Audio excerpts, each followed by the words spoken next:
to lifting the voices of survivors and their families of victims up to tell the stories of people who were lost to gun violence. I am one of your hosts, Dr. Benjamin Dowd Arrow. I am a internationally recognized gun scholar, having published numerous publications on guns and well-being, as well as the social determinants of guns, like why would people want them, why do they support certain policies.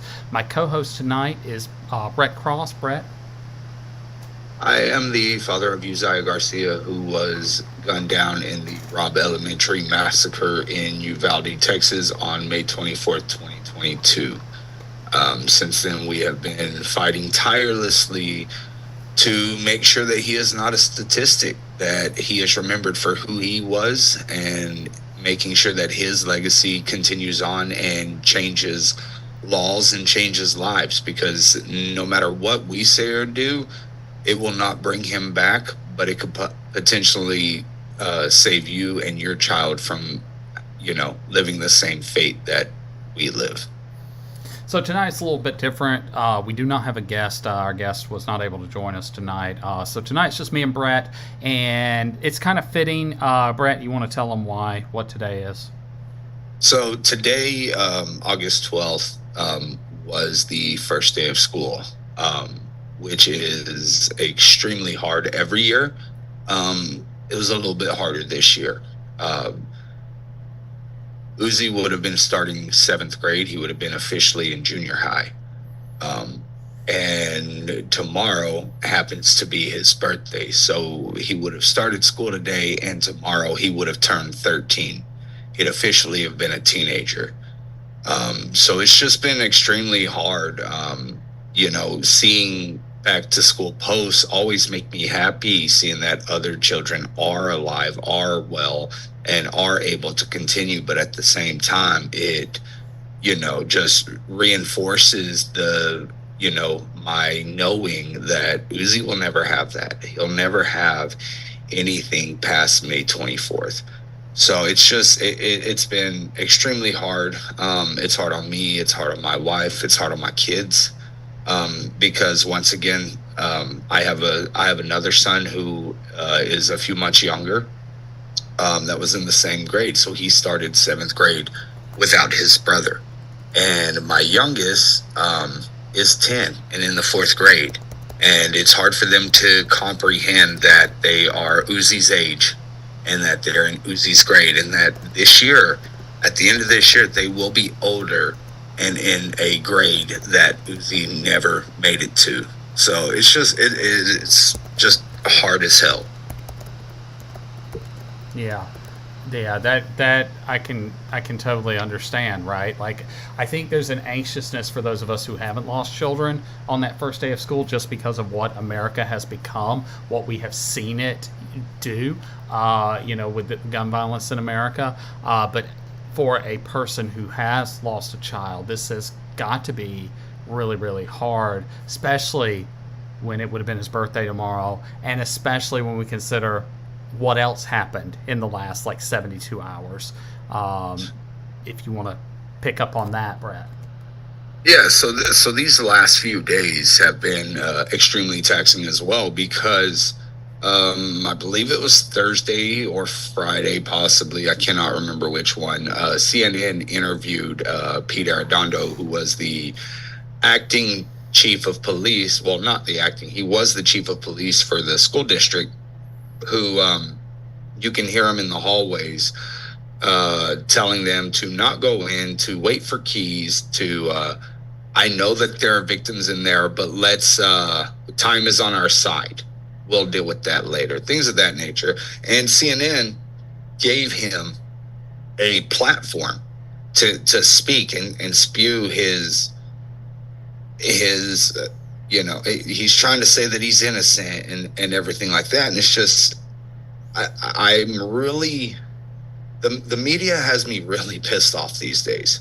I've always had a love-hate relationship with them, because if it wasn't for the media, we wouldn't have gotten the answers that we have. But at the same time, they exploit and they do these things just for dollars. and they don't care about our tragedy. They don't care about our pain. They don't care about the anguish. All they care about is making the story first. So CNN interviewed Arredondo, and it was just completely ridiculous. I mean, he goes and he says, "Oh, I'm being scapegoated." That's what he tries to say a lot. He's like, "Oh, I'm scapegoated." Scapegoating, it means that you are accused of other people's wrongdoings and that you didn't do anything wrong, which is completely false. He did wrong. Is he being singled out with another officer? Absolutely, and I'd agree with that 100%. There should be more than 2 of them being charged. But scapegoated not. And then he wants to turn around. He's asked, "Hey, can you walk us through what you're thinking during these video clips?" And he wants to say, "Oh, I can't watch these clips. It's too hard for me. And these are my kids too. You got to understand that." That is the most disrespectful thing I've ever heard in my entire life. If they were your kids, you would have went in. You know, there were... Well, we saw that, right? To interrupt real quick, right? We saw that. We saw officers go in and get their own kids, but not allow parents to try and save, like, your child, for instance. Yeah, absolutely. And that's the most infuriating thing, because at one point he goes, you know, to anybody that calls us coward, and I'm not talking verbatim here, but you know, it's you know, they're calling us cowards, but I guarantee 100% of the people have never been in the situation. You don't have to be in the situation. Y'all were keeping parents out, parents who were trying to get in and save their children's lives and all the children's lives, while y'all were sitting out there waiting for keys, they kept asking for more ARs. They kept asking for more shields. And, you know, I'm trying to figure out what that magic number for them was, because they had 376 officers. All of them have a service weapon. So did they need 400 to take on the one? 500? Like, what was I'm Well, and just that goes completely frustrated. You know, and to kind of dive into that real quick, right? Like that goes back into this whole idea of the good guy with a gun narrative, right? Like the NRA says, oh, it takes a good guy with a gun to stop a bad guy with a gun. And I've shown in videos and things and in talks how, like, if we're defining good guy with a gun as a police officer, then that's the only time we ever see these people ever stopped, right? Like because Jim Bob down the street statistically is not going to stop one of these people. It's a very small number that are stopped by people that are quote unquote civilians, and of those civilians, they're almost always off-duty law enforcement or like former military or off duty military, right? They're not, like I said, Jim Bob down the street. But here is a situation where there were 376 good guys with a gun, right? Defining it by that metric, and they could not stop a single shooter, a single person, right? Like, they knew there was only one, right? Now, I know that, like, FBI training teaches you, like, you say 1 + 1, right? It's always one more than you see. But they had pretty much come to a realization that it was just one person, and yet 77 minutes. Oh yeah, and they knew within the first few minutes that it was just the one shooter, because he had shot his grandmother in the head. It was just him. Like, they knew these things. They knew, like, and I don't want to jump forward too far, because I know we're going to talk about this later, but with the evidence dump that the information dump that they just did, right? Mm-hmm. I went through the other day on my Twitch, and I had never seen it before, but we watched them all together, just, right there. And it shows within the time of one of the officers who was the first one there, within 3 to 4 minutes, they knew it was an AR. They knew it was a single person. They knew which room it was in. And still nothing. This is well before 10 minutes of the whole thing. So if they would have done like how active shooting trains you to, the alert system trains you to, it is stop the shooting, stop. This narrative is being pushed around by all these officers that, oh, well, this guy told us not to. Screw that. Like, children are dying. When are you going to put lives above your own job? If one of these officers would have gotten fired for going in there and saving our children, we would have fought hard as hell for them, right? Yeah. Like, and that's what we needed. So it's this narrative that, oh well, we weren't scared, but we needed keys. We needed keys to an unlocked door. We needed shields. We needed this. We needed that. Like all of these things. And at one point, and you know, I've went through and I've listened to all the interviews and everything that I possibly can. At one point, Arredondo like, I heard him reloading. If you heard him reloading, then you knew that he didn't have any ammo. Then why didn't you go in?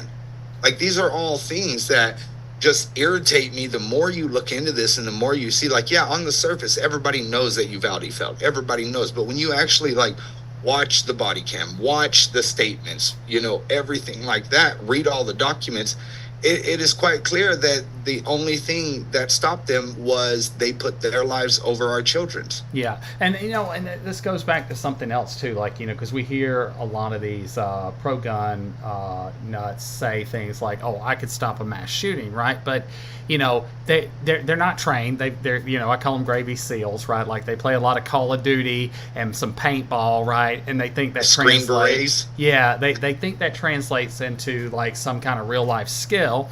But like, you know, what people don't understand is that even a Marine can choke, right? Because you don't know what you're going to do in a situation like that until you're in that situation.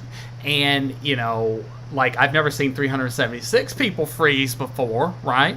But like, you know, people do freeze or run or hide, right? Like we saw with not Sandy Hook, Parkland, right? The officer that was on duty when Parkland happened hid in their car, like hid to get away, right? People, like, even with training, don't know how they'll actually react to a real life situation. And, you know, here is a setup where we see that here are a group of people that are in this position. A lot of cops are in this position because they claim because they want to help people, right? But what we often see is them bullying people, right? If that had been an unarmed black man, how fast do you think it would have gone inside? Oh, instantly. Right? And, you know, but because he had an AR-15 and suddenly I could get shot, right? And possibly killed, I'm not going inside, right? I'm not going to deal with it. And to me, like, every one of them should be fired. Every single one of them. Because, you know, your job is to go inside. If you don't come home, that's part of the job, right? Don't do that job. You don't, you know. That's why I don't. You know, think about like firefighters, right? Like firefighters is one of the most dangerous jobs in America. I have never seen someone who is a trained firefighter refuse to run into a burning building. Could you imagine seeing that though? Like the firefighters pull up, there's 50 of them, and they just look at the building. They're like, "Yeah, no, yeah, not going to do it." Right? Like, if you can't do the job you've signed up for, whatever that means, right? It might mean you don't come home. Then you don't do the job. Let somebody else step up that'll do the job, right? Exactly. You know, and for 376 people to stand outside for 77 minutes, and you know, I'm not going to play any of those clips on the show tonight, but you and I both listened to it, and you can hear the kids, you can hear them in the background screaming for help. Yeah. And this went on for 77. How many could have been saved? Oh, several, absolutely. And the thing is, and touching back on what you just said, you know, you don't know what you would do in these situations, and I agree with that. But at the same time, I saw what the hundreds of parents outside were trying to do. Right. You know, my wife being one of them. She was outside trying to get past the police, and that's the difference, right? Like, yeah, the good guy with the gun conspiracy, or not conspiracy, but the whole, that narrative is such BS, because the only people that wanted to go in and save kids were parents. Right. And they didn't care if they saved their kid. I mean, they wanted to save their kids, and they wanted to save everybody else's kids. And you had a plethora of officers keeping them out. And that is one of the most infuriating things too, because if you're not going to do the job, then get out that damn way and let others do it. Exactly. Yeah, I think watching that body cam footage, listening to those screams, I mean, that's nightmare material. You know, Uh, it's nightmare material, and I can't imagine being you and hearing that, right? Because of what you lost, and knowing you have to trust these people every day with your children. well, I 100% do not. And the thing is like I'll never trust another school district, and I'll never trust another cop, because the biggest failure in police history, the biggest failure in school district history, happens to involve my son, Yeah. and so I will never Yeah. uh, Real quick, trust. too, something we're doing a little different tonight is that while we're streaming across all the platforms, Twitch, YouTube, I am reading comments as they come across, Absolutely. and taking any questions that people might have. But Maddie mentioned that one of the very first officers on the scene had an actual panic attack. I had completely forgotten about that. Like, literally had a panic attack, freaked out, lost their shit. Yeah. Yeah, and that's like, what we were talking about. If you can't do the job, don't sign up for it. And I'll be the first one, because you wouldn't believe the amount of hate mail I've gotten, right? But I've heard people say, "Well, why don't you sign up? Why don't you do this? Why don't you do that?" And first of all, it's like, I shouldn't have to. Like, you're telling somebody who lost a child this, and like, yeah, be damned, because it's me. I don't care, right? But if you're telling other parents this who have lost children, like this, one, makes you an insufferable human being, and two, in my case, I don't want to. I don't want to put my life down on the line every day, knowing that, and I know that. So guess what? I never did. I never signed up to be a cop. Guess what? I never did. I never went to the military, because I wasn't going to do that. Some people can. And I applaud those people that actually do that. But if you can't, so side note real quick. So our new school police, I think we have 3 that have, the 3 new ones don't have any time in. Like, these are their first jobs, right? And thinking about it, it's like, does that scare me or not? Because hell, we had officers that had 24 years of training, 30 years of training and everything, fell that day, and it's like I said, I'm never going to trust, but at the same time, I'm kind of more interested to see how these officers do, because one, they haven't been coerced, like they have something to prove, at this point. But I want them to ask themselves, and I want every officer out there to ask themselves, will you die for a child? And if the answer is no, even the slightest bit, if the answer is no, then put down your badge. Yeah. Put Yeah. down If there's your any gun. even hesitation. Exactly. And walk away. Walk away. And I won't even be mad at that. I'd appreciate that. And I'm sure anybody else who is in your district would appreciate that, because that is what these officers should have done. And when they failed to put down their lives for children on May 24th, every single one of them should have walked away. But they didn't. One of the records that came out, like I said, we don't name the shooters on the show, but like one of the records came out and said that he had talked about doing something like this, like when he was in middle school. Yeah, I mean, he got fired from 2 jobs from threatening to take people out. And that, and that kind of leads into one of the things we can talk about tonight are, some of the commonalities between a lot of these people, right? Like, first of all, as tragic as things like Uvalde and Sandy Hook and Parkland were, the majority of mass shootings, they happen in workplaces, right? Like, with somebody who is mad at their coworkers or their boss or something, right?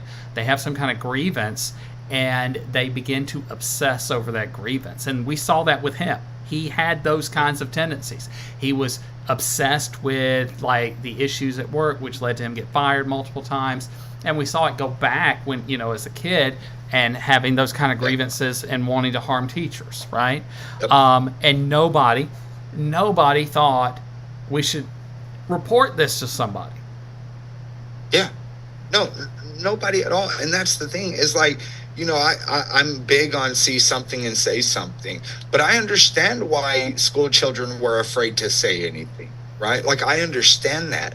But as an adult, you're not hearing anything. Like, you're not, you know, checking, like, oh, this dude seems kind of out of it. Like, something seems off. Let's talk to him. Let's try. Like, the problem with our society is that we've quit caring, you know? We've quit caring. I don't. And Did we ever care? Like, how long has it been since we've cared? uh, been a while, Yeah, if right. ever. Like, I Yeah. mean, let's think about, like, because, like, when I was a kid, we had to have literal commercials to remind our parents that they even had Mm. children, right? Like, there would be a commercial that would come on at like 10 o'clock every night that said, it's 10 p.m. Do you know where your kids are? Right? Like, that's how little, Yeah. like, the care has been, but that has it now ingrained itself into all of our institutions. And, does that play a part in why we don't seem to care at all when kids are killed in these events? Because, like, my parents didn't even care that they had kids, right? Like, they, like, the in television had to come on and say, hey, you got Yeah. kids. Yeah. And it's just, it's wild. It's wild. And there were so many instances that could have stopped this, so many instances where he could have been stopped, where the school district could have done what was right and checked their doors, where the police could have done their job. I mean, he literally walked past an officer could have stopped it. So, I mean, the way that I see Uvalde is like everything screwed up perfectly. If one thing would have changed, I wouldn't be here today. If they would have locked those outer doors, I wouldn't be here today. Right? Like, nobody would know who I was. Nobody would know Uzziah, and I'd prefer that. Honestly, I would too, Um, Brett. As close as you and I are, I would prefer to not know you. Right. exactly. Right. And that's not being, an asshole to you, right? Because I can be an asshole to you, but that's not what I would, right? But Yeah, that would mean that Uzziah was still alive, and, absolutely, your life would not have been upended the way it has, right? absolutely. And Um, like I said, if just one thing would have changed, just one, and these are the kind of things that'll keep you up at night. Like, why couldn't one person have cared? Why couldn't the superintendent have cared enough to make sure that his principal cared enough to make sure that the maintenance people didn't leave the door unlocked? You know, why did the shooter's parent not care enough? You know, I mean, it's everything. Why do people not care enough? And then will they care when it happens to them? yeah. And that's the craziness about it. Like, And I've said this before, right? Like, this is when we talk about white privilege, right? And white male privilege in particular. This is really what we're talking about, is that for people in my demographic, you have to experience something before you actually are even aware to care, right? Like, if we think about all the politicians who did not care about LGBTQ issues, and may have even been hostile towards them until one of their kids came out, right? yep, Or gun violence until they are a victim or somebody in their family is a victim, right? Um, it, it is infuriating that it takes something personally happening to somebody for them to actually care about it happening to someone else. absolutely. And that's who I was, right? Like, I didn't care about anything if it didn't 100% affect me.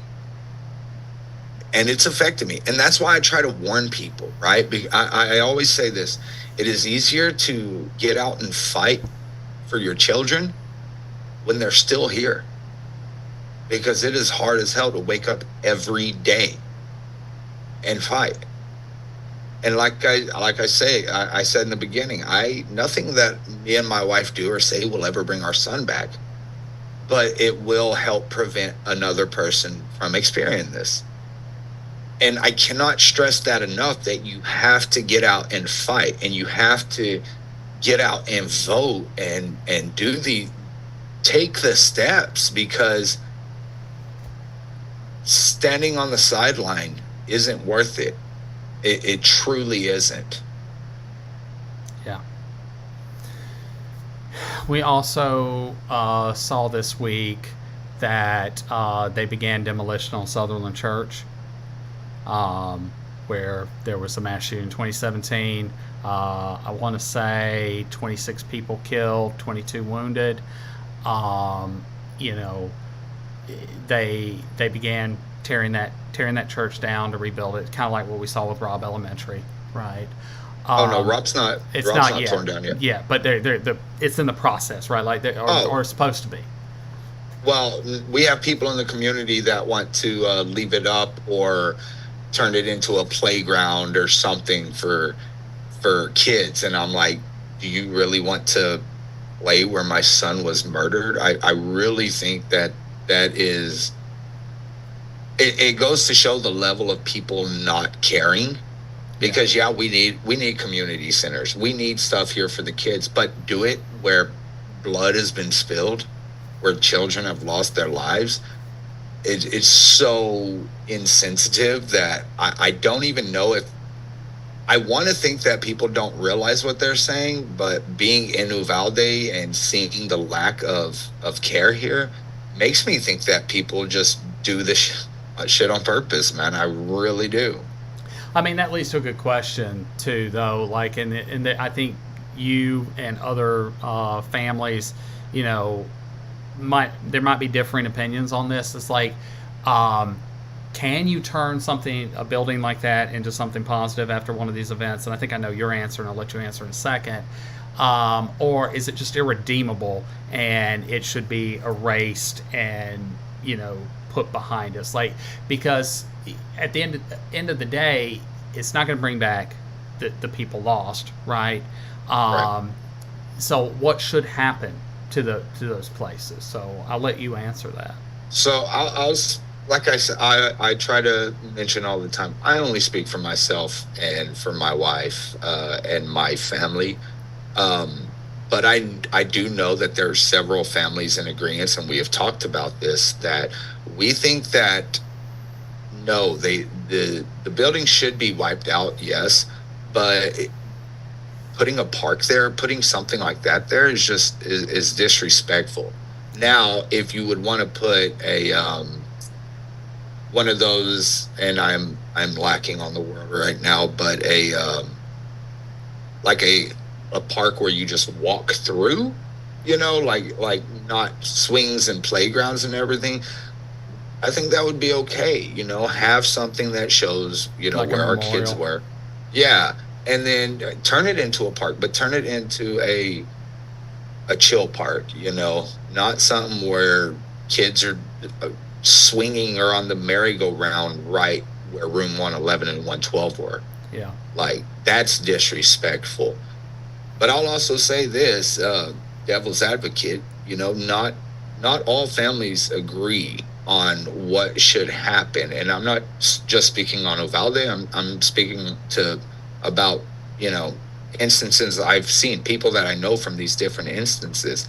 Everybody's going to have different opinions, but it should be left to the families. It shouldn't be left to the school district. Shouldn't be left to the city. It should be left to the families, and, you know, majority vote counts. Yeah, no, I agree with that too. I can totally see that.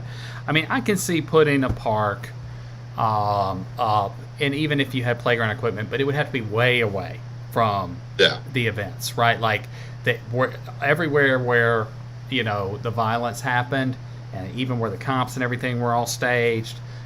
That should be what you were saying, like, you know, a memorial, like a walking paths, like a real chill kind of thing. And then maybe at the far end of, you know, the area, that's where the kid playground is, away from where the violence happened. I could see something like that.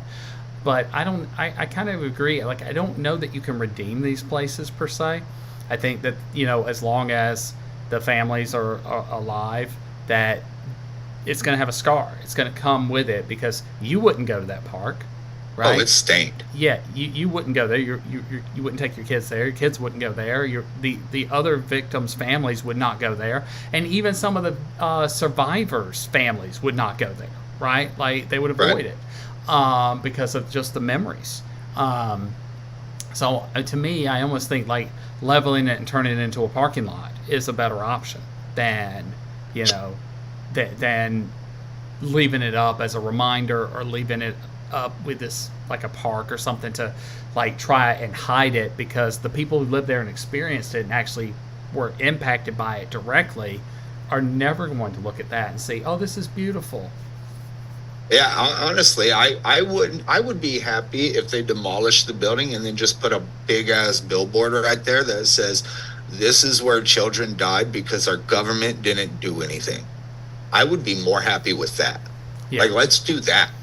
Like, y'all want reminders, or y'all want to move on, but I want y'all to be reminded, you know? So let's remind them, because that's the problem with things like putting a park there and everything like that. It's literally telling us, oh, move on. Your kid died, but I'm going to let my kid swing on a swing where your child was murdered. That's the level of disrespect that I feel yeah, from that. So I would rather them just, like I said, let's just put up a billboard that says, this is where 376 officers were too afraid of one guy with a gun. Let's make changes. yeah, yeah. And going But back, going back to what we were saying about like the newly released information, right? All kinds of things have been made public now, right? Like some of the 911 calls, some of the body cam footage that had not been shown, especially if the cops just standing around, right? We mentioned Arredondo saying that he could hear him reload, yeah, right? Um, what are your thoughts? Because I have mixed feelings. What are your thoughts on all of this being released to the public?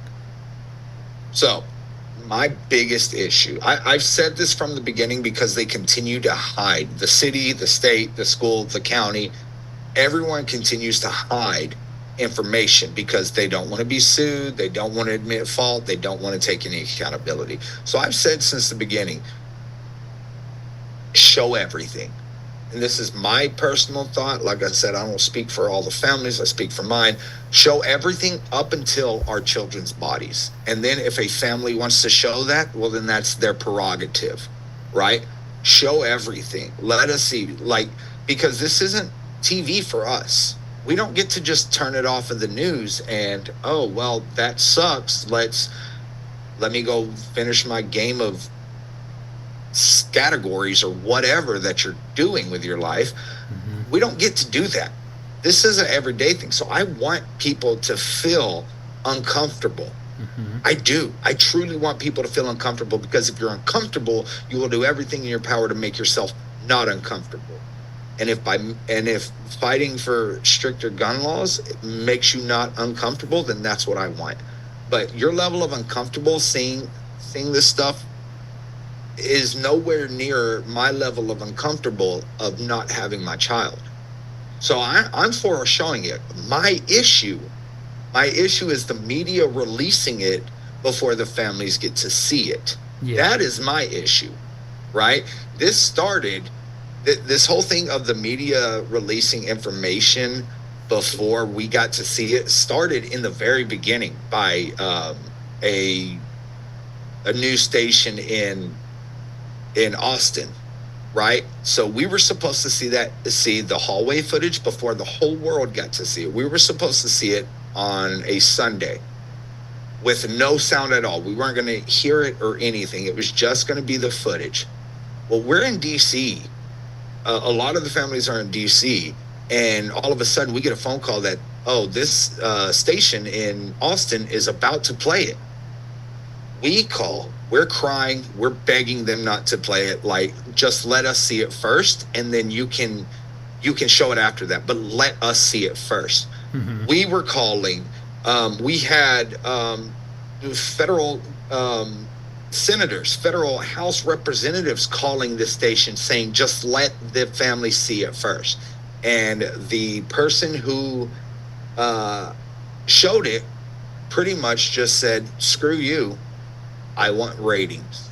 And so it started then in July of 2022 is when it started. And ever since then, the only information that we get is from the media, but the media shows it to the world, and we have to see it as the same time. So imagine you know when your child's last moments are, and you get to see it when the whole world does. Yeah. It's extremely frustrating, and I can't. It's disrespectful as fuck. Absolutely, and I can't talk too much mess on like all of it. I won't say all of media is a bad thing. I would say it's a good half and half, because I have had I've gotten really close with some reporters who literally care about the families and care about the pain and care about the hurt, and they see themselves as human first and journalists second. And those people are so amazing. If they're running a story that they know is going to be hard, they'll call us and they'll show us and they'll tell us and let us see everything. But it's the reporters that just get information and just start spewing it before we get to see it. Those are the assholes.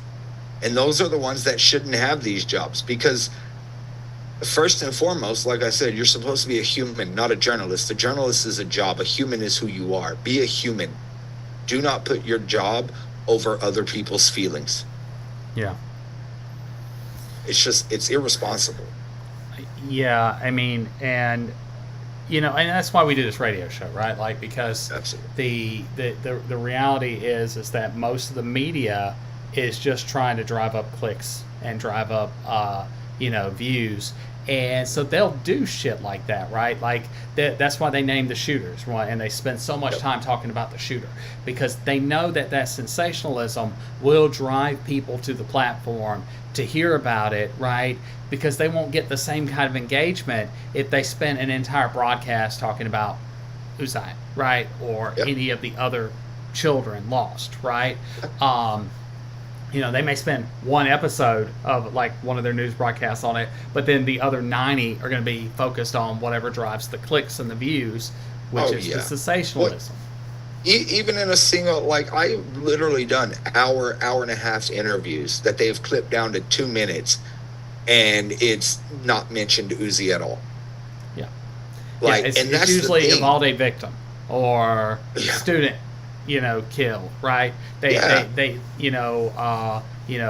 or they just say the 22, right? Like they don't even they don't humanize the victims. Yeah, they'll act like, oh, we want to tell Uzi's story, and then I say, I spend 30 minutes talking about him, and then they're like, well, what do you want to see? And I'm like, assault weapons ban, and then that's the headline. Uvalde dad wants to see assault weapons ban. Like, you took what would get you clicks, not the emotion pouring out, not me telling you, how Uzi would play basketball on his hoverboard, not my stories about, him not getting permission from his friend's mom to come and stay over, so he has to call me at 9:00 at night, telling me to come, asking to come pick him up because him and his friend, decided that they were just going to stay the night at his friend's house and not ask the parents. None of these stories about how his laugh just made you forget any pain. None of these stories, they don't matter to a lot of these organizations because it's not money. It doesn't, I was going to say, it doesn't sell newspapers, right? Like, Granted, newspapers are really a thing of the past, but like you know what I mean, right? Like it doesn't get ad revenue, it doesn't drive up engagement. No one's beating down our doors to offer us $1 million, multi-million-dollar deal for this radio show, right? Like because Sure. at the end of the day, all these places care about is the sensationalism that drives traffic to the website, and that I think is harmful. I think that's a lot. I think a lot of that is harmful because then it puts the focus on, you know, these people, which then causes copycats. So in criminology, there's this idea called contagion, and it basically says that if the media spends too much time talking about, a mass shooter, then there's a statistical probability that another event will happen within 2 weeks. And, it can be as many as 3 events, which is why we often see 2 or 3 of these events in a row, right? Yep. And then by the time the third event happens, the media is all burned out talking about mass shootings that they don't even talk about the last one or whatever, and then it kind of dies off, right? And we saw that on Valentine's Day. We saw that while you were in Washington, D.C. With March for Our Lives to push the shot line. How many did we have? 5? Yeah. 5? Yeah, so we were with Change the Ref, and in DC alone there was 2. Yeah. While I was in DC alone there was 2. There was the Kansas City parade. There was a high school in Georgia. And then, And the then there Winter was the Winter one- Gardens Mall in And Palm City or West Palm Beach. 5. Yeah, 5. And guess which one they talked about? Yep. The The football. one game. that drew clicks because it was football players. Yep. Well, even It's- you got how many mass shootings can we name of that can we name right now that got either no or minimal attention because Oh. it wasn't sensational enough. A lot. Yeah. A lot. I mean, the first one that comes to my mind is Santa Fe, and it's right down the road. And I bring up Santa Fe because today is also Kimberly Vaughn's birthday. She would have been 21 this year. Her mother, Rhonda Hart, is actually running for Congress. So, but that was Texas. It's right down the road.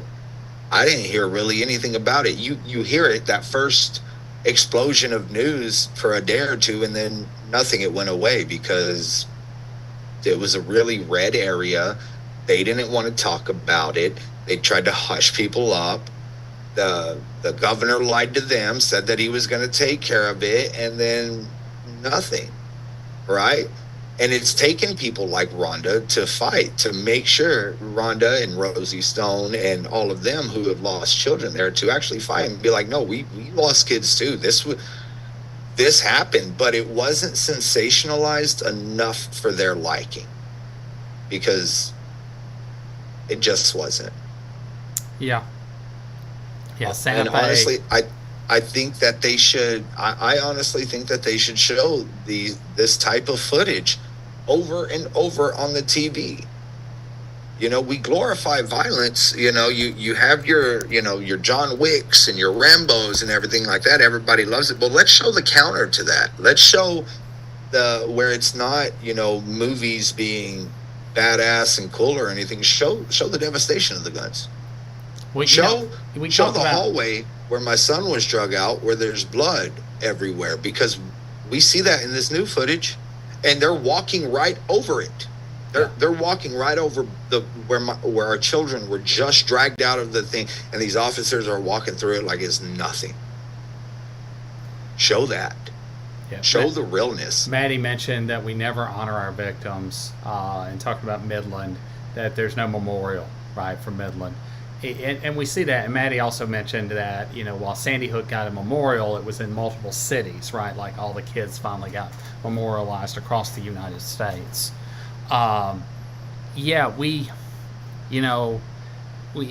We see how a lot of these people are forgotten because the media moves on to the next one, right? Because there's so many happening, they don't even stick around talking with unless you're super vocal like you and Nikki are, Yeah. right? Yeah. If you were not super vocal, they probably wouldn't be talking with anybody from Uvalde anymore, right? Well, see, and I'll take it a step further, right? I don't think it's just the media, because in firsthand experience, with like Uvalde, right? The city wants people to move on because it's bad for business, right? Well, we're not moving on. We were guaranteed in the beginning. They said the city square, right in the middle of town, we were going to have our children's memorials there. They said it in the very beginning. Then, when that first wave of media kind of went away, they're like, no, we don't want it there. It's an eyesore. People want to move on. There's no moving on. And it's disrespectful and a slap in the face to my son who died there for you to just be like, it is what it is. It's not, it's not.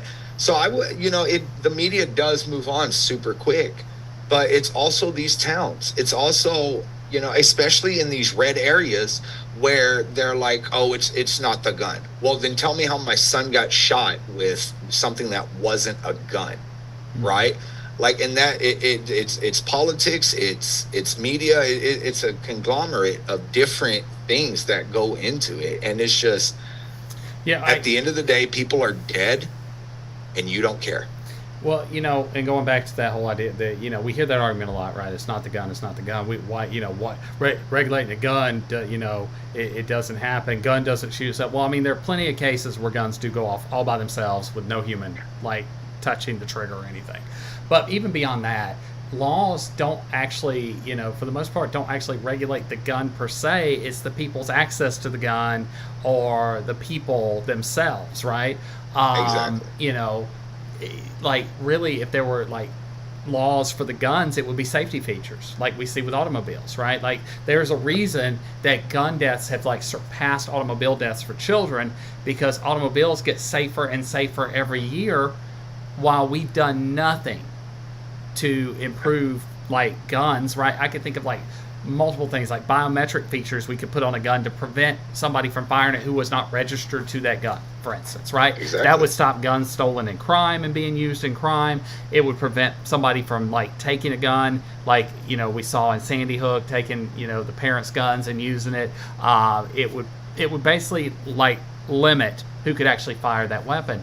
But the NRA says that might make too much of a delay, right? That second or two it takes for the gun to recognize the owner could be too much. My iPhone opens up immediately, right? I think that's an acceptable turnaround. Not just that, but that feature right there would help with safe storage. For in cases like Ethan Song, who lost his life because a gun wasn't stored correctly. And yes, they always talk about that. Oh, it takes too long. Oh, it takes too long. I have a biometric lockbox for mine, and it takes all of 1 second for me to use my thumb, put it on there, and it pops right open, and it's right there. Yep. So it's not that, but if we start putting these measures in place, then they can't blame it on anything else. They have to recognize that it's the gun. Right. Well, and that's the same thing with the mental illness. Yeah, that's what I was about to jump to, right? I was going to segue into that, because we constantly see, Greg Abbott, for instance, blaming mental illness, right? Donald Trump blaming mental illness. Greg Abbott, though, I use him specifically because he cut funding for mental health funding in the state of Texas. But his constituents, his constituents aren't going to look at that. They're just going to hear him say, yeah, we need to solve the mental health problem, and think that he's doing something while he is secretly cutting that funding. But it goes back to what you just said, that if they solve mental health, right, if they get everybody mental health checkups and better mental health services, and the problem still exists, then we know it's not mental health, it's the gun. And so mental health remains the boogeyman that they can throw up and be like, oh, no, it's this. It's not, it's not the firearm. Yeah. No, exactly. And I mean, you can even take that even further. So, when they say, because, people won't listen to reason about that. So then they're like, oh, well, every country has mental health. You're correct. You're 100% correct. But why does America have so many gun deaths? And they're like, well, more guns make us safer. No, it doesn't. Because even if you just dumb it down to the most basic, let me use crayons to describe this to you, how many shootings can you have if there are 0 guns? Yep. Yeah, and I mean the math Zero. shows, right? The math shows that more guns means more gun homicides, right? I believe it's Everytown. They have an entire thing up for like a lot of the major cities in the United States to show how like guns are correlated with homicides, right? Like the number owned is correlated with homicides, and it is shocking that states that have some of the highest concentration of ownership also have the highest gun homicides, suicides, mass shootings, accidental deaths, right? Like if you look at like California versus Texas, California like has a rate of like 9 per 100,000. Texas is like 15.4 or something. Yeah. And then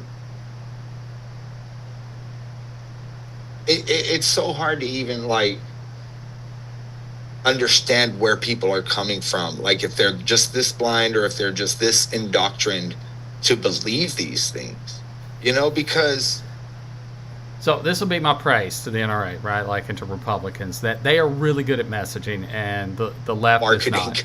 Right, because they have learned how to create these marketable tweet phrases, right? Like these 120 to 200 character tweets, right? That like sound plausible when you hear it, right? Until you do critical thinking, right? Like the good guy with a gun to stomp a bad guy with a gun on the surface, that seems like it might make sense, right? Like, yeah, like if the bad guy's got a gun, the good guy's got to have one, right? It's not until you start critically thinking and deconstructing like what they're saying and thinking about all the context around it that you're like, that doesn't make any fucking sense. Like that argument does not make sense, right? Even think about the way we frame it, though. We say gun control versus gun rights. On one side sounds like freedom. The other side sounds like a dictatorship, authoritarianism, right? Yeah. So, like, they're really good at marketing. They're really good at these, headline buzzwords, like, ways to make people think that, yeah, this makes sense. And the left is not good at that. Exactly. I mean, you can even take it to like the assault weapon ban. When you say assault weapon ban, people automatically are like, oh, well, you're not coming to get my gun. Nobody's trying to take it, right? Like nobody has said that. An assault weapons ban is a pipeline freeze. It stops the creation of new. Nobody's going to come to your house. Nobody wants to, right? And if the government really wanted to, then, the guy with the drone in the Pentagon or whatever is going to take it anyways. Like you won't have to worry about it because you'll be gone, right? Yeah. So yeah, it is a lot to do with phrasing and everything. But I think that the problem even there is that we're real literal. Like gun violence is an issue. Well, my guns never killed nobody. Like, you know what I'm saying? It's like on the surface, it's real literal, but people just can't understand that. And then when you think about that, then you got to think, well, why do people think this way? And then it's education, and our education system's failing, because if the government keeps people dumb, then they can't really have an uprising. If these people that wanted the uprising against the tyrannical government, if they really wanted one, people would get educated first. That's the. I mean, that's but the once they got educated, educated, they realized they can't win. Noah points out, Exactly. like, in that moment, it's impossible to tell who the good guy with the gun is, right? Exactly. Like, you can't tell who it is, but if you take away everybody's guns, magically that death toll is going to drop, right? Like, Well, and I put it this way because it's always, your shooter, he had mental health problems. Okay. I'm not going to argue that, right? Like, obviously, something has to be cuckoo in your head for you to go and shoot up an elementary school. Nobody's denying that. But tell me, how many kids could he have killed if he's as crazy as people want to say, then it's not the guns, it's mental health. If he walked in there with a sock full of rocks, how many kids could he have killed? And I am going to say 100% that number would have been 0 because there were 3 teachers there that could have taken him down. Yeah. Plus, Uzi was fast as shit, so he would have outran, right? But guess what he couldn't outrun? Right. An AR. Yep. And what is the weapon that kept 376 officers at bay? an AR. Like Well, when you just the Las Vegas shooting, same thing, right? Like in an AR-15, right? Like we have, and it, and you'll see these gun nuts. They'll argue, well, the 223 5.56 is not as lethal as other types of ammunition. That's absolutely true. The problem is, though, is other types of guns can't fire the number of bullets. They don't have the clip size. They don't have the firing mechanisms to fire as quickly. With as little recoil as an AR-15 has. So the AR-15 makes the act of killing easier. Absolutely. And I could be wrong on my numbers. I don't think I am, but I could be wrong with my numbers. Our shooter fired 164 rounds in 26 seconds, I believe it was. I could be off a few numbers either way. That sounds about right? Like, can you do that with a shotgun? Like, can you do that with a handgun?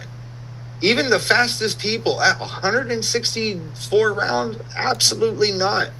And yes, other bullets can do damage, but I can tell you what that 5.56 round did to my son. Yeah. I can tell you that it entered small, but he didn't have a stomach afterwards. Yeah, I mean, when we're got a tattoo to show, right? Like you got a tattoo to show for it.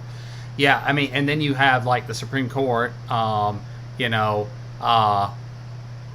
speak so that you'll show up on the camera when you. The Supreme Court made bump stocks legal again, right?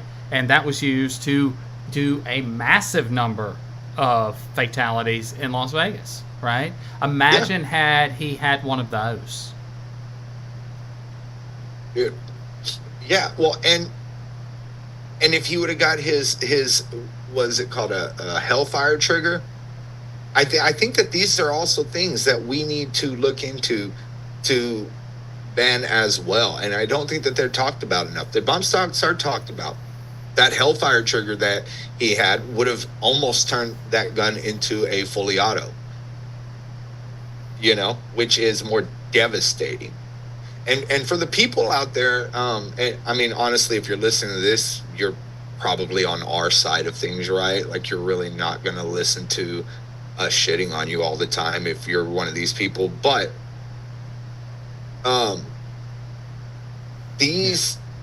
for the people that are against laws or whatever, one, we know that laws are not like absolute, that they won't protect everything, they won't fix everything, but literally laws are just a barrier to prevent it or to make it harder to actually do, right? And so when people are like, oh, an assault weapons ban won't stop nothing.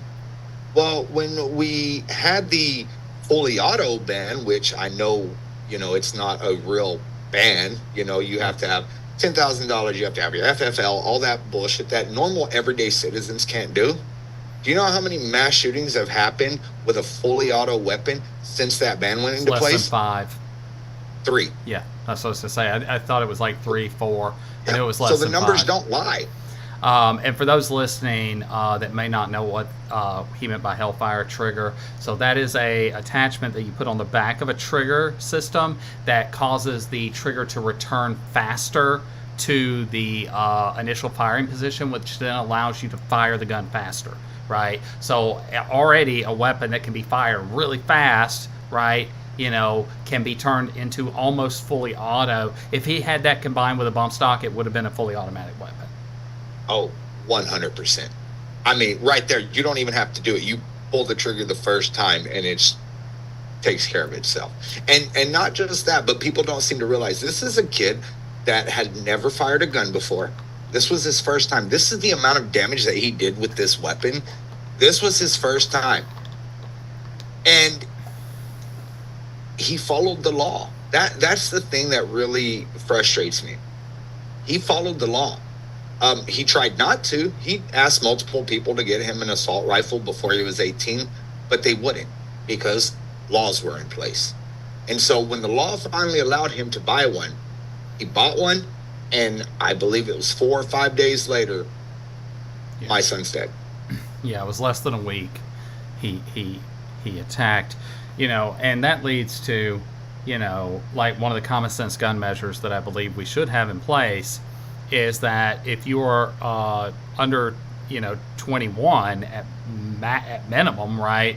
You shouldn't even be able to buy a gun, right? Like I would say it actually should be 25, unless you're in the military or law enforcement or a job that requires you to have a gun, because your frontal lobes aren't fully developed, like your impulse controls and things not fully developed, and we see these events happen a lot with these mid-20s, especially with weapons like the AR-15, and we can't generalize all of them to that age range, right? Like, because mass shooters range from, like, I think the youngest on record is like 14 and the oldest is like 84, right? Yeah. But when we start looking at where those averages start to fall, it's between 25 and 35, right? Yeah. So that could at least maybe reduce a lot of those, right?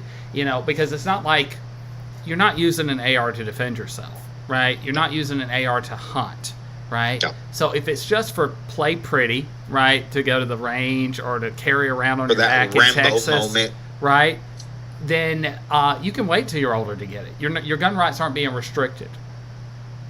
Not just that, but here's my thing. Where is the age limit, period? Right? So one of the issues that we were going through in Texas when we were just trying to raise the age, they were like, oh, well, that's taking away rights. Well, to buy a handgun in Texas, you have to be 21. So did that not take away rights? Right? Yep. And just that, but that age range or that age to buy it, that's an arbitrary number, because who picked that number? Yep. Right?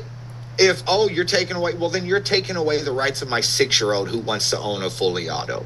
Right? Like, But Missouri's trying to pass a law that allows that. Oh, fucking course. It's past 9. Oh, fucking course. All right, let's do our reset.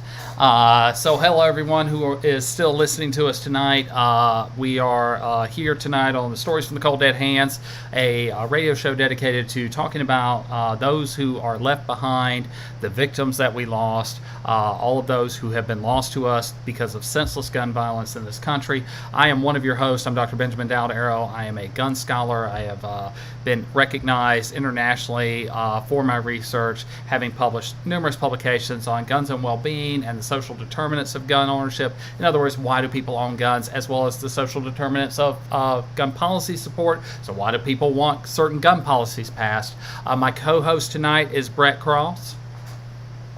Yeah, I'm Brett Cross, and I lost my son Uzi in the Uvalde Robb Elementary massacre, and I am pissed off, tired, I'm hurting, and I am just spending the rest of my life fighting for my son, who would have turned 13 tomorrow.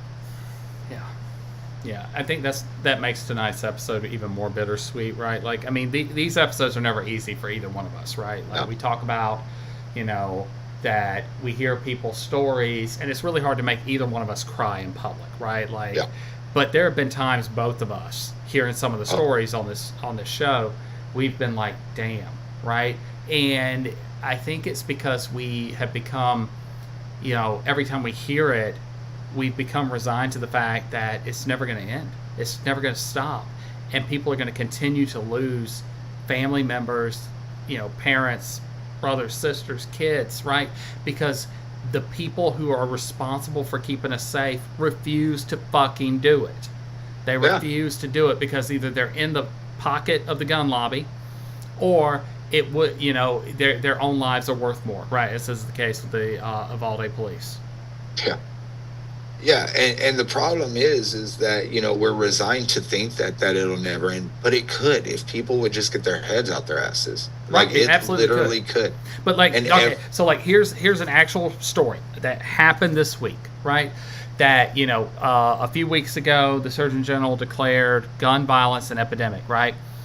Finally. 3 days ago, he said that to solve it, and this just shows how little we want to do to fucking solve this problem, we should put warning labels on guns. Dear fuck. Warning labels on firearms. Like an advisory, like we would put on a pack of cigarettes. Okay. Where are we putting this at, right? Are we putting it on the muzzle where when somebody's aiming it at you, you can read warning? you might be dead. May Like, is that cause what death. we're doing? Right? Like, it's going Is to that be what written we're on the supposed side. to Though these amosexuals would probably love that. Dear God. Right?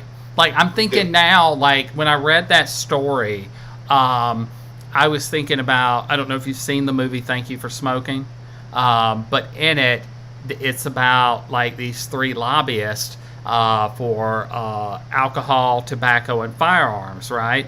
And they call themselves the Merchants of Death.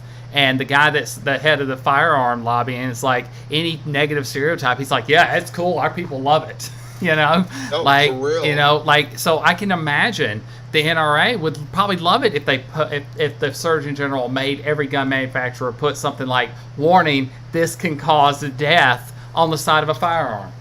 Yeah, America, yee. This is gonna kill. Yeah, no, I can totally see them going along with it, and not just that, but like I don't know if you saw it a few weeks ago. It's just been so hectic that I didn't even really get to talk about it. They are putting ammo. In the vending machines. Vending machines. So yeah, and this is in Texas, right? Texas, So, Oklahoma, and Alabama, if I remember correctly. yeah, so just your regular ordinary day, we're gonna go get ice. We're gonna get a few sodas from the vending machine. Oh, don't forget your 9mm ammo, because you never know what we're gonna need with it. Why is it becoming so acceptable? They were proud. One of my mutuals on TikTok, he's a pro-gun person, right? Like, he heard that and was, like, floored. Was like, no, that is not a good idea. And he's one of those people that's like, yeah, we need to expand rights as much as possible, right? And he heard that they were going to put it in vending machines. He's like, are they fucking stupid?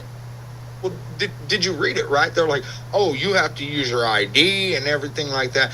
Oh, yeah, because a crowbar and a fucking hammer isn't going to open it up. And that's just free ammo for people at this point. A devil's Free ammo for advocate, people. though. Devil's advocate, going back, thinking about, like, Okay. the way that you buy it, right? You know, you have to show your ID and have your face scanned. Gun registry. Registry. Yeah. As soon as you said that, I was thinking the same thing. Which, you know, the Orange Overlord, right? Who was against anything going against guns and everything. Trump had a registry. Right. And I've not seen that confirmed by any real, like, major news sources, but I have seen a couple of, like, questionable ones post that. Right. But let's assume for a minute it is true, right? Right. Like, here, you know, I said at the overturning of Roe v. Wade that the right to privacy, right? Roe v. Wade was just about privacy. That was all it was about. It was not about an abortion, right? That just happened to be the subtext that led to the right to privacy. Roe v. Right. Wade was the first court case to say you had a constitutional right to privacy, okay? The overturning of Roe v. Wade then means that we don't have a right to privacy.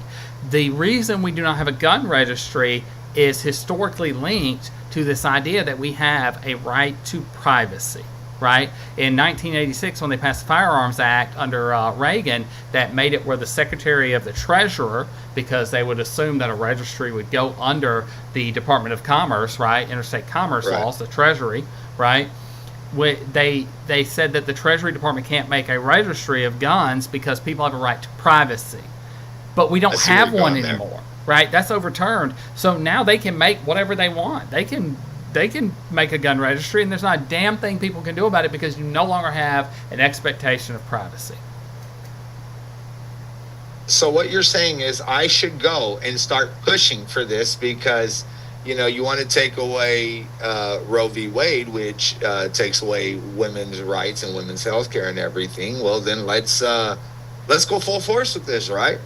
Let's register our guns. And the first gun registry was done after the revolution, right? The very first one. It was done by the guy who would become the first Supreme Court Justice of the United States. Yeah. That's who conducted the first gun registry in our in the U.S. And so it is in the historical history, right? Like, which is one of the things that the originalists argue that has to be done for something to be constitutional, is it has to be part of the original tradition, and the fact that we had John Jay, the first Supreme Court Justice of the United States, before he took on that job, conducted a gun registry and assessment so that if we had to go to war with Britain again, we would know how many guns we had and, you know, who had them and whatever, right? Before we even had a constitution, right? Well, let me ask you this real quick. And I'm just going to throw out a random year here, and you being the fucking know-it-all that you are probably know this. How many mass shootings were there in 1812? Not very fucking many. You know? If any, right? I think the very first one was at a school in like 1850-ish on a Native American reservation, Right. where How many people were involved? less than 10. It basically he came in to kill the white teacher, the native did, to get back at them for kidnapping their kids. Right. And I think 3 people died. Right. That And was that's like- the first one. Like that's the first one I in can I think we recorded can find. history, Yeah, pretty much. pretty much. So, and before that, there was a registry, and you couldn't really fire enough rounds. I see it. And going back on the Constitution and everything, and let me pick your mind on this because you study this like crazy. But I just realized, and I wrote about it the other day, so I'm going to read my notes and everything. But from what I'm reading, the Second Amendment doesn't actually give the citizens the right. It Right. gives the militia, as we know, right? Right.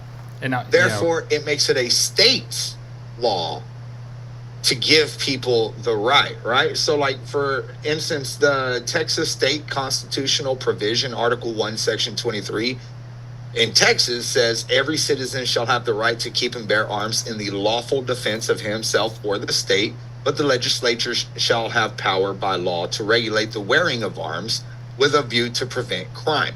Right. With that being said, the Second Amendment, everybody wants to say Second Amendment.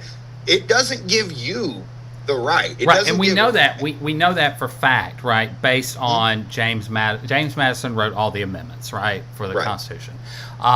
We there are 2 things that tell us that. First is that Article 1, Section 8, subsection 15 and 16 say that Congress has the power to determine how the militia is armed, how they're trained, you know, what they're wearing, everything, right? Like everything, it goes to Congress, right? Says they can do that with the military, they can do that with the militia. And then the second way we know that is that that original amendment, which was originally our 4th Amendment, when Madison wrote it, the founders rejected his original interpretation. So I'm going to read what he originally wrote what became the Second Amendment to be. The right of the people to keep and bear arms shall not be infringed.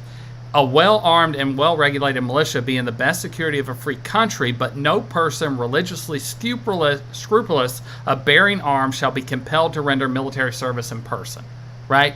The very first sentence is, the right of the people to keep and bear arms shall not be infringed. The founders said, fuck that. And they wiped that shit. And the second sentence was a well-regulated militia, which is what you see in the Texas Constitution Right. and many state constitutions, right? Right. If the founders wanted it so that you as an individual had arms, they would have kept Madison's original. Exactly. Instead, they wanted it to be the militia shall not be infringed. And that's how it's interpreted until Heller. Right, interpreted. But at the same time, what federal amendment? Because everybody wants to say it's our God-given right in America Constitution and everything. It says nowhere in the Constitution that civilians should own these weapons. That is state. So if we go and we add another amendment, which I know how crazy that would be, 2/3, yada, yada, yada, all that shit. But we could literally write in an amendment that says, okay, you can have firearms, but you have to go through background checks, waiting periods, red flag laws. You have to safe store and everything. And that would not be unconstitutional. Nope. Anything that the states put, if the states wanted to say you have to be 36 and have one leg and only eat on Tuesdays to own a gun, that would not be unconstitutional. The original state constitution of Pennsylvania actually had language to forbid the village idiot from owning a gun, right? Which is what in Heller, Antonin Scalia actually references, right? Because he said that even though Heller gave you the right to constitutionally own a handgun, he said it did not allow you to own, like, you know, weapons not in common use during the founders' time, which would have include the M16 family of guns like the AR-15, and it could not be seen as long-standing prohibitions to criminals and those who are deemed mentally unfit from owning guns, right?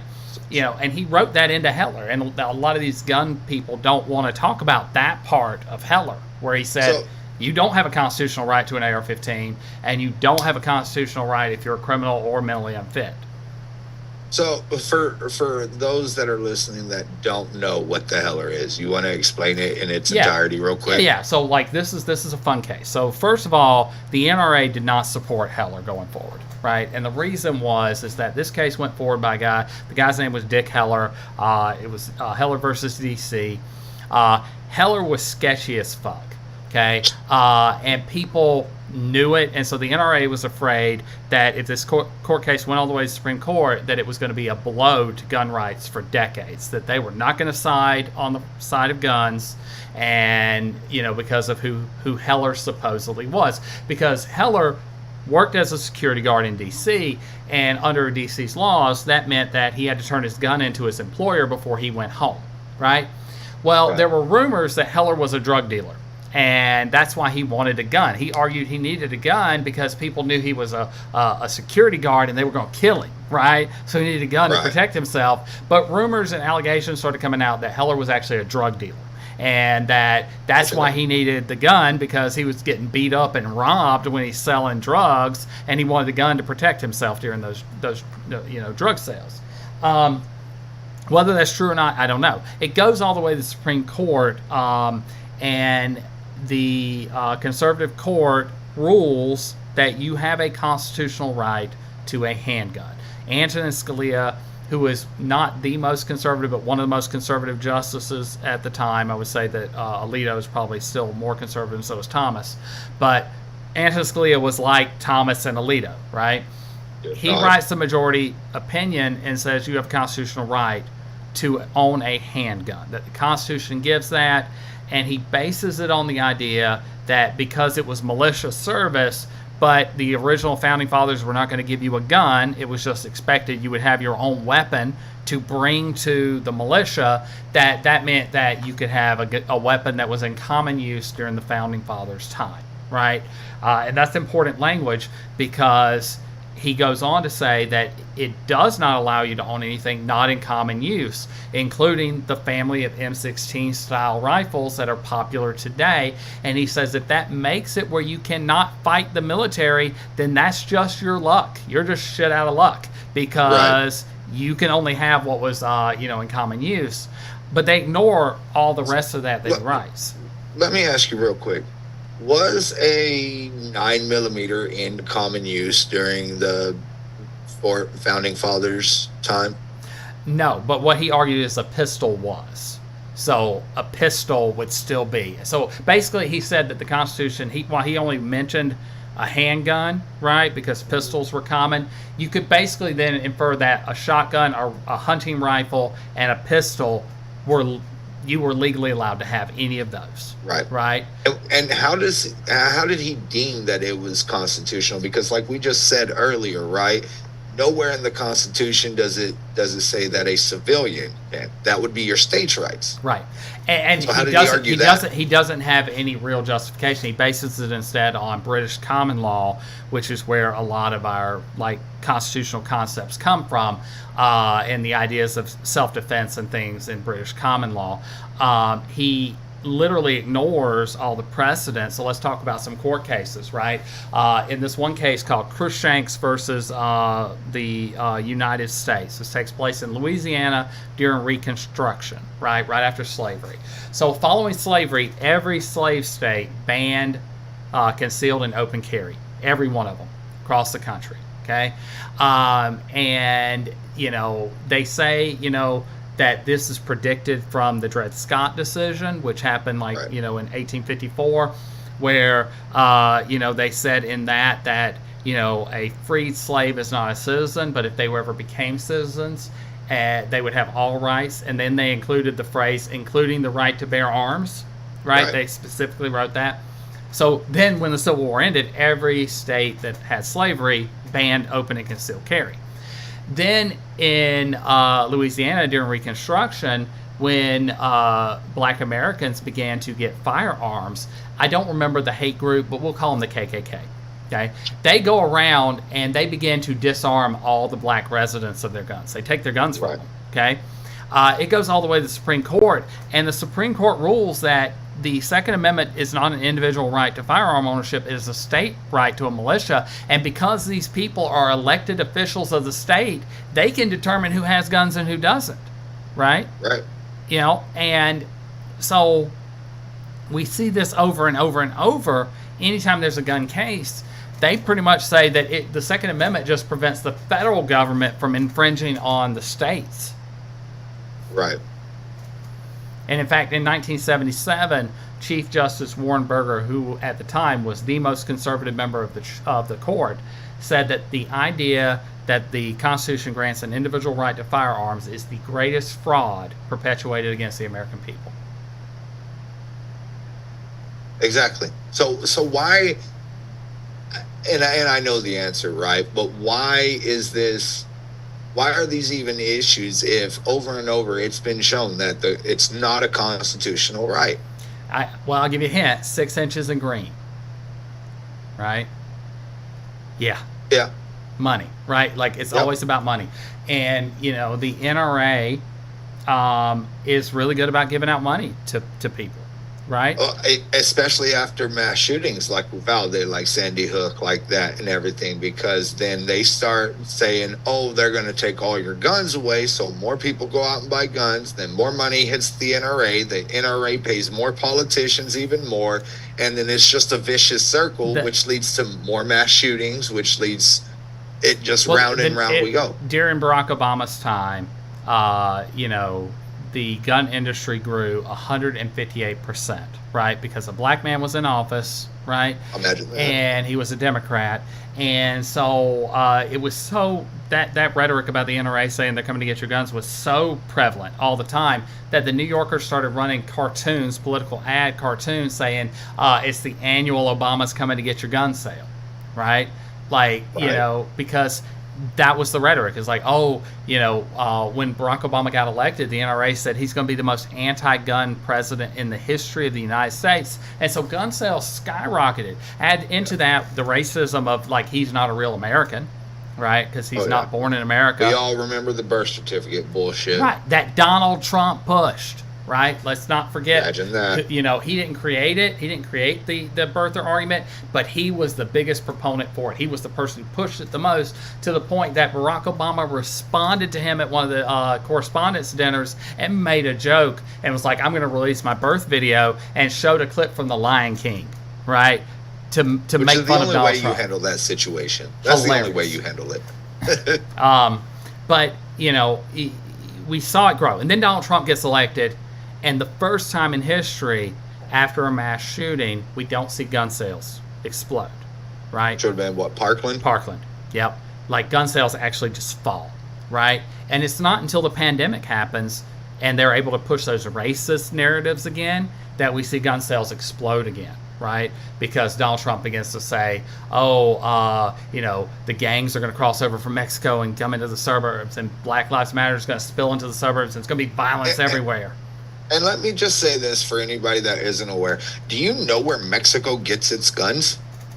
Tell I'll them, give you a hint. because I could tell them, but you tell them. Yeah. Tell them where Haiti gets theirs.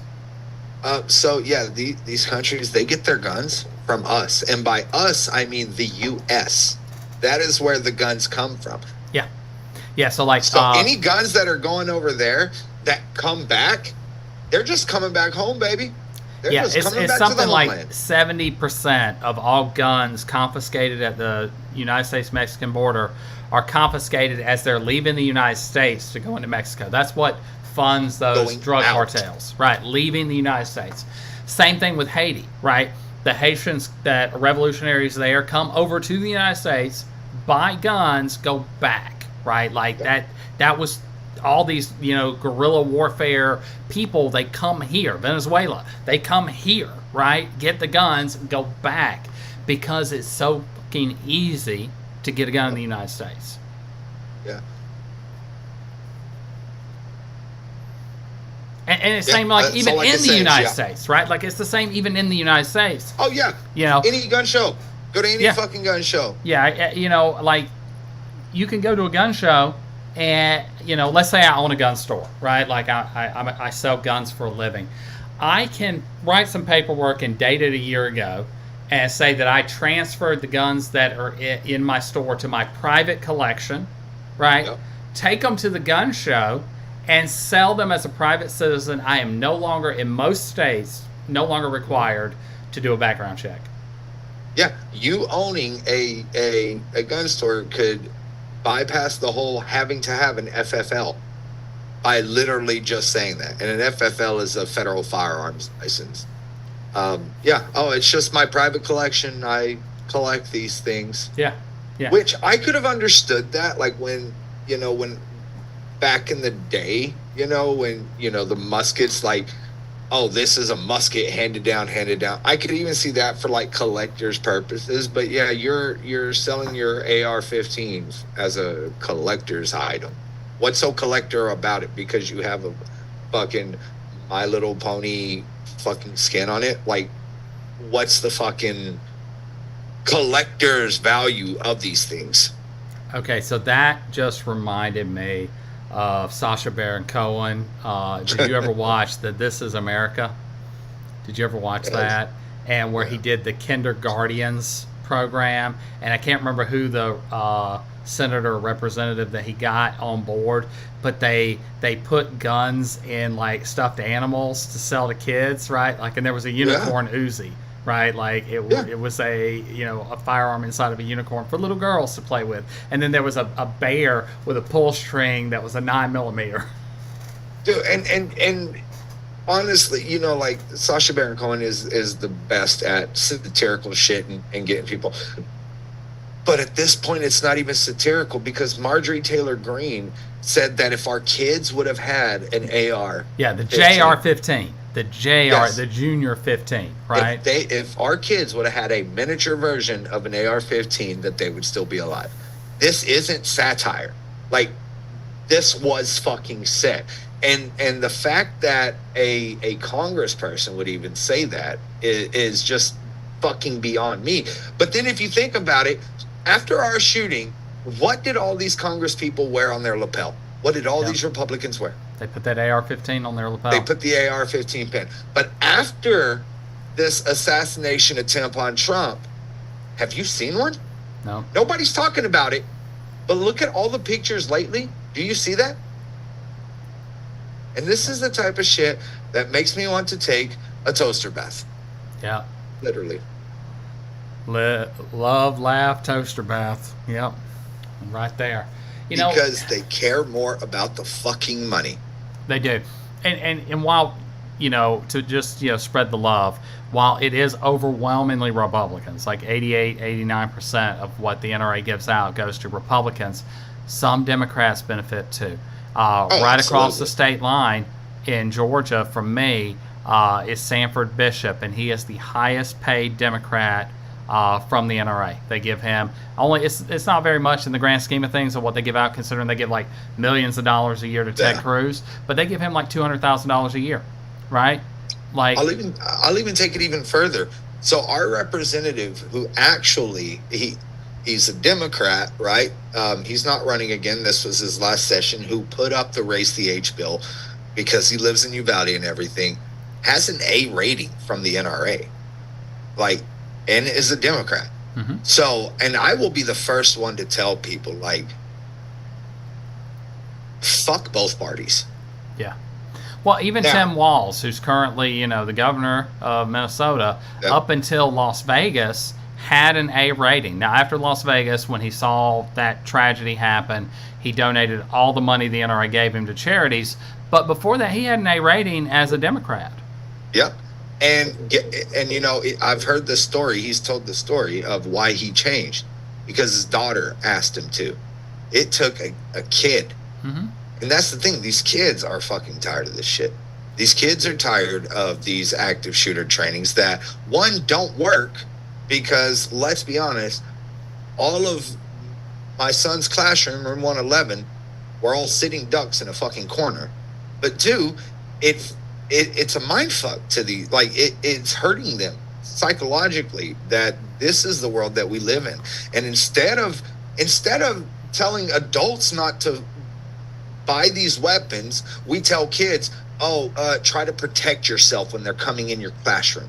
Yeah. This is what the American government says to our kids, that these old crusty white people, well, people in general, but it's always them that make these fucking laws, their right to own a gun is worth more than your life as a fourth grader, as a fifth grader, as a sixth grader. Donald Trump said it best, right? Like, you just got to get over it.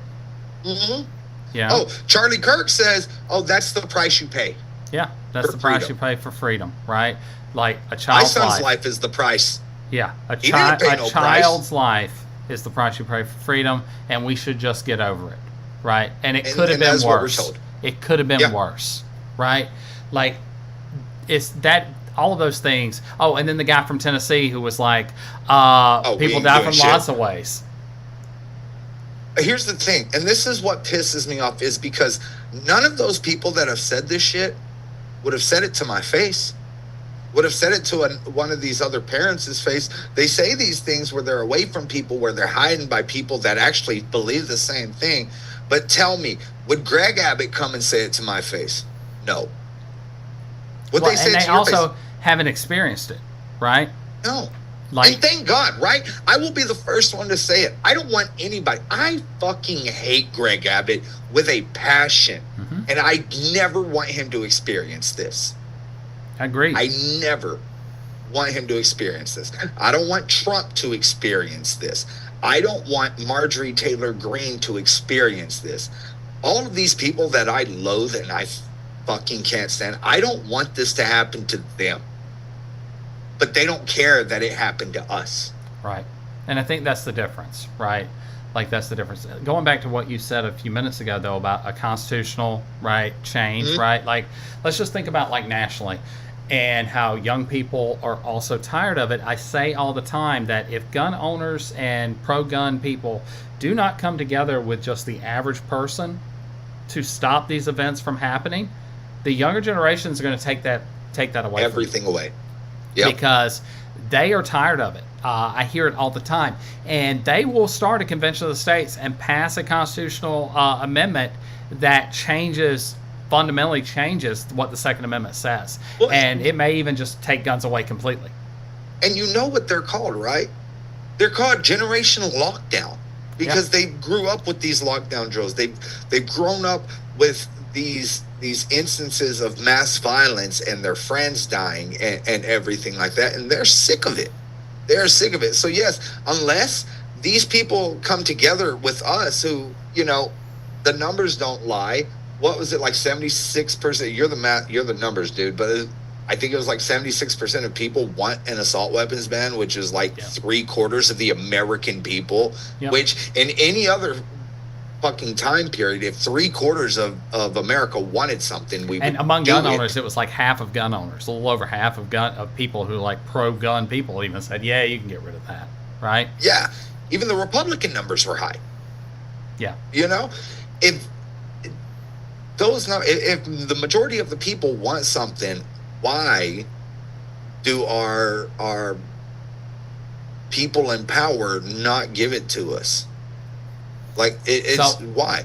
You know, it comes down to, I think, two things, like the money, and the other thing is that they're afraid of not getting reelected, right? Like, they're there for a job. They're not there to actually serve us. They're there to get that paycheck and those kickbacks and all those other things, right?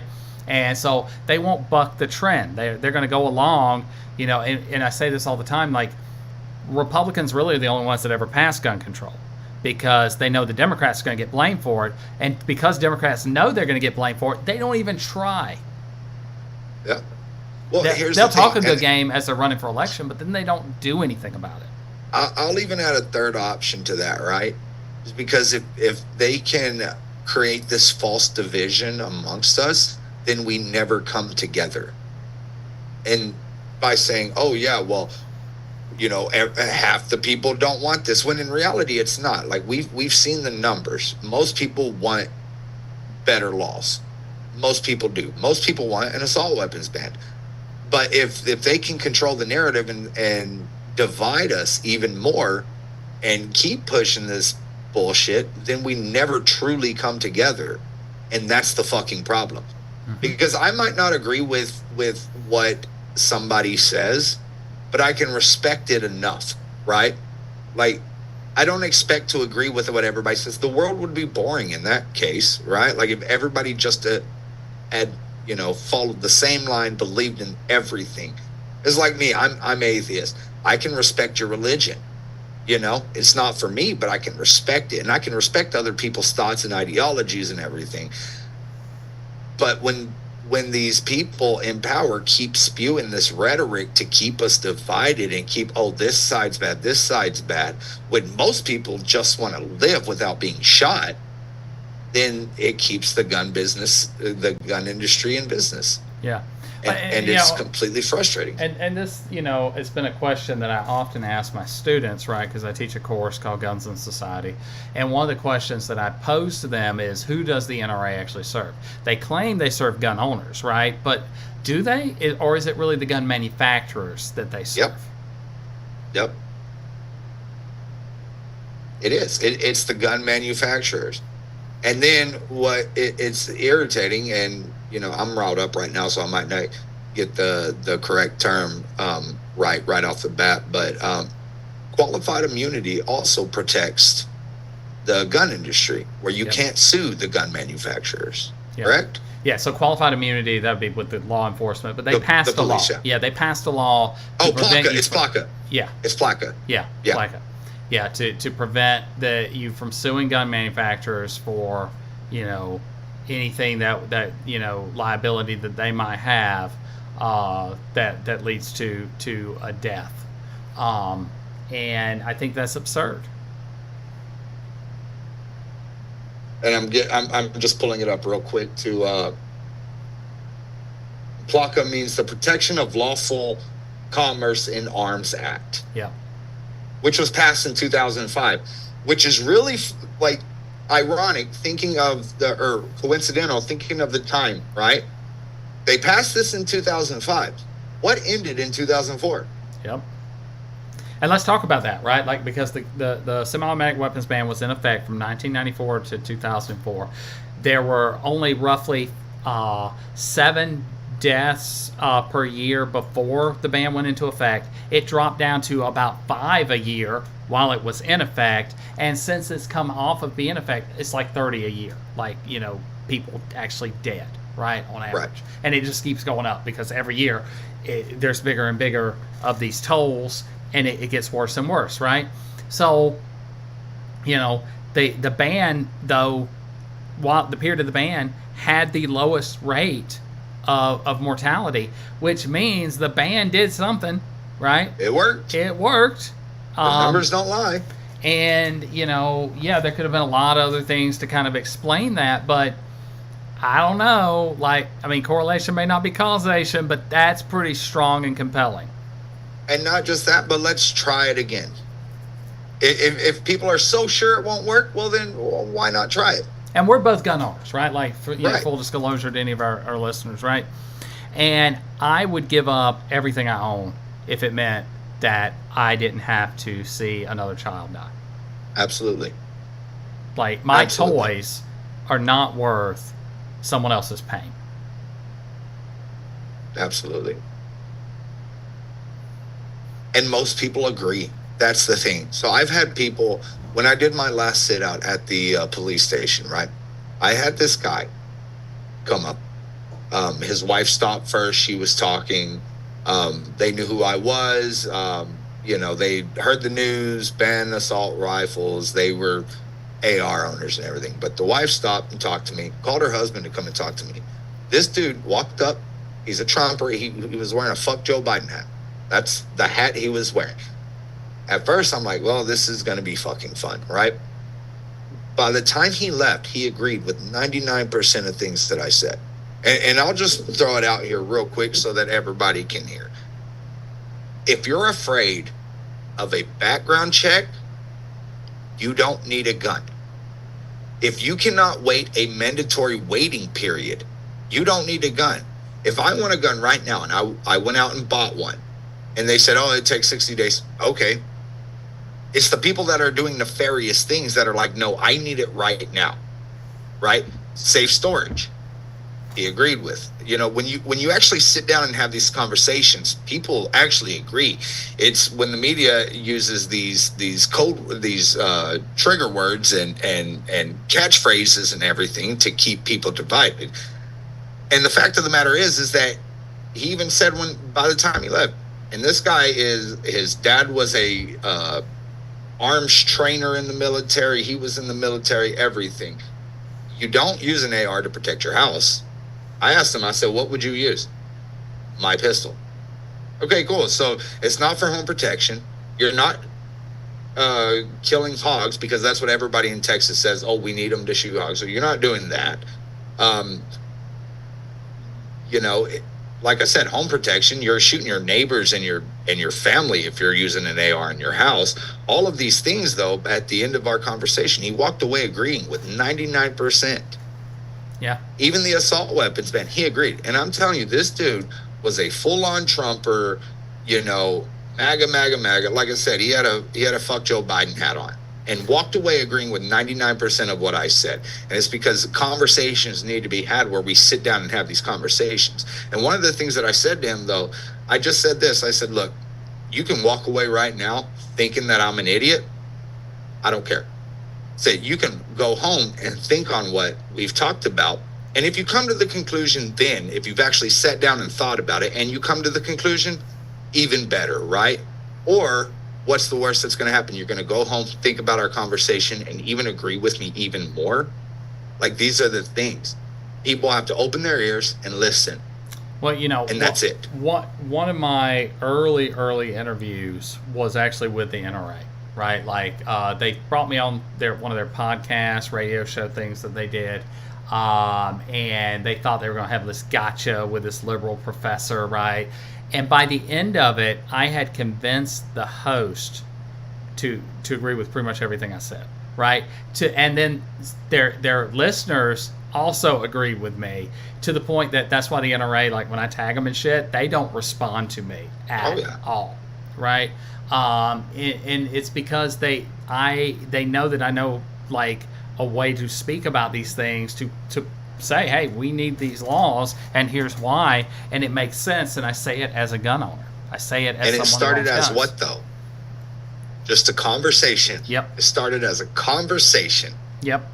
And which is why I think like the research that Terrence, Amy, and I do is so important, because like what we look at is dispelling myths, right? Like a lot of what we do is dispelling myths, because if you're going to come to a conversation with somebody who owns a gun and say you only own a gun because you're a coward, or you only own a gun because you got a small dick, right? And none of that is true, then they're not going to fucking listen to you, right? Like they're going to be like immediately turned off. Right? Yeah. So like our research is super important, because we're getting rid of those myths, and we can be like, hey, look, here's what we know guns do. Here's what we know guns don't do. This is what's happening. How can we stop this from happening while you get to enjoy your right? Right? And when you come to them with that kind of conversation, they often will be like, you know what? That makes sense. And that's why I have so many like crazy pro gun people that follow me on TikTok, because I'm not advocating necessarily to ban things, right? Right. I'm just saying that's going to come if we don't do something. Yeah. Well, and then like I even have this thought, right? People that want the AR super bad, right? Mm-hmm. Where do you use them, right? Like where do you practice, right? Most of the times it's at a range. Right? You're practicing in a range, playing at the range, whatever. Mm-hmm. Would it be such a bad thing if we do an AR ban, but if you go to a range where people are licensed and qualified and can watch you and can help you, and you can play Rambo all day long. Yeah. Why would that be an issue?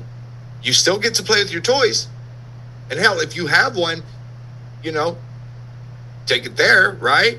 Lock it up, keep it there. You can play with it there. And I get Why would that be an the issue? appeal, right? I get the appeal. You know, ARs are fun to shoot. They really are, right? Because of the gas chamber release, right? Like there's almost no recoil. You can just shoot and it's fun. But that's also what makes them so dangerous in these mass shooting situations, right? Because you can aim and your gun's not going to move. The recoil, there's no recoil, right? Like, Yeah. and so like that's what makes them so dangerous. My fun time is not worth somebody's life. Well, you know who also thought that guns were, or the AR was fun? Our shooter. You know what I'm saying? Like yeah. I mean, and I'm not saying every AR owner is gonna mass shoot. I'm not even saying the majority. Like I'm not gonna say stupid shit. But when most of these, and I'll just say school shootings, right? School shootings are carried out with this gun because it is so easy to use. And these people think it's fun. And these people want their Rambo moments and they want to feel godlike. And that's what these ARs make you feel is, oh, I got my Rambo moment. I'm this badass. And those moments end up with children like my son dead.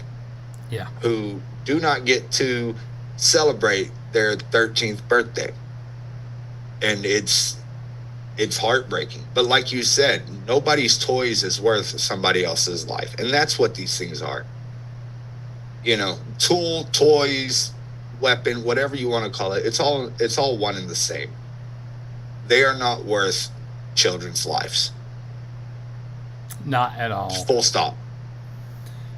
So we're coming down to the last 15 minutes. I did want to talk about that news story I mentioned to you right before we went live on the air about the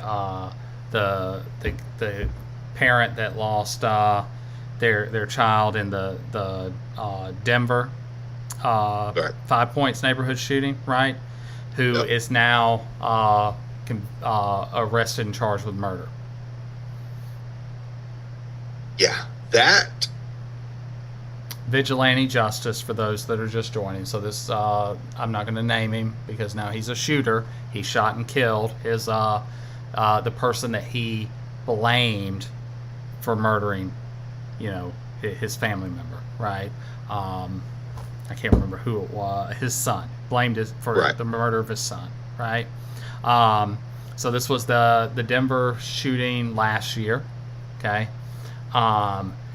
And apparently did not feel that law enforcement and the system was doing a good enough job to, you know, do something about the person that he blamed for killing his child. And he took justice into his own hands and did it. And he used a gun. And so to me, there's a part of me that I can completely like understand why he did it, right? Because God knows if something happened to one of my kids, there's no telling what I would do, right? Like there's no telling what I would do. I can't say what I would or wouldn't do, okay? right. So I can kind of get that, but there's another part of me that's like that doesn't solve the problem, right?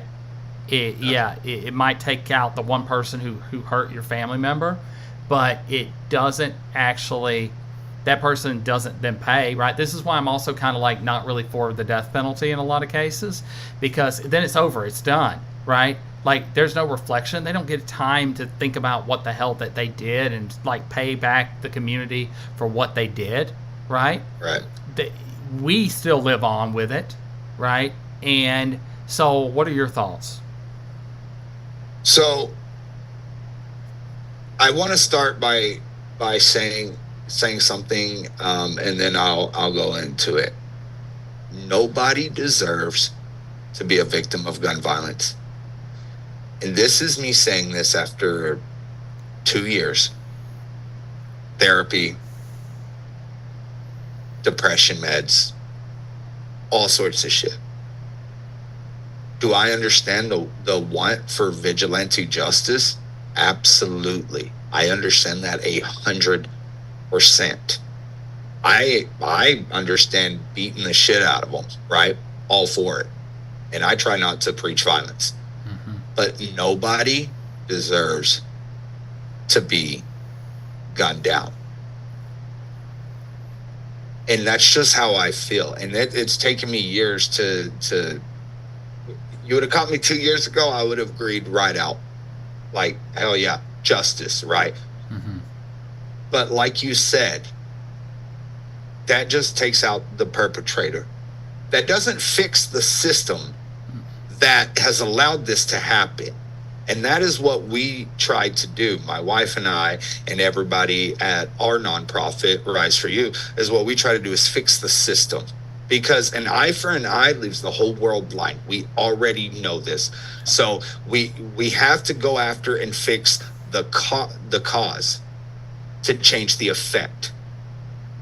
But, huff, huff, blow your house down doesn't solve anything. Did it make that father feel good in the moment? I'm sure it did. I'm sure for a split second there was a bit of justice that he accrued. I'm sure of it. But then after that moment, now he's going to spend the rest of his life in prison. And what did that do? It didn't bring his child back. Yep. And that is the one thing that I think about all the time. Nothing, and I know I sound like a broken record, but nothing I say or do can bring my son back. But we will change the world in my son's name. In Uzziah's legacy, that will change the world. And that isn't me going physically after the police who felled him. That doesn't get me nothing except locked up. And then what good am I? Yep. What good am I? This man, I feel for this man's child who was murdered, not just because he was murdered, but now his dad doesn't get the chance to make real changes in his son's name. And that is a pity to me. And it's a whole fucked up situation through and through. And this is why we say that your toys are not worth lives, because not just one life was ended by gun violence. Then retribution happened, and then now that's two. And it didn't solve anything. So I know we're getting on to our last few. And so with my last thoughts, I just want to double down real quick.